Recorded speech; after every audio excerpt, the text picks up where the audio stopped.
काँग्रेसचे 2 विद्यमान कार्याध्यक्ष आणि 2 माजी राज्यमंत्री लवकरच भाजपामध्ये प्रवेश करणार असा मोठा दावा भाजपाचे नेते आशिष देशमुख यांनीच केलाय।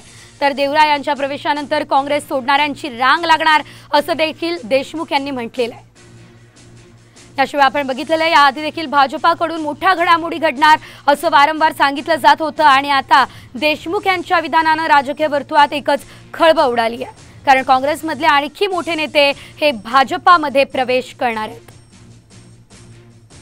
विद्यमान महाराष्ट्रातील काँग्रेसचे प्रदेश अध्यक्ष नाना पटोले यांच्यापासून त्रस्त होऊन लवकरच प्रदेश काँग्रेसचे 2 कार्याध्यक्ष आणि महाविकास आघाडीमध्ये काँग्रेसचे माजी 2 राज्यमंत्री हे काँग्रेसला रामराम करून भारतीय जनता पार्टीमध्ये लवकरच सामील होणार आहेत। मोठ्या प्रमाणामध्ये भाजपामध्ये इनकमिंग हे काँग्रेसच्या नेत्यांचं महाराष्ट्रात आपल्याला दिसेल।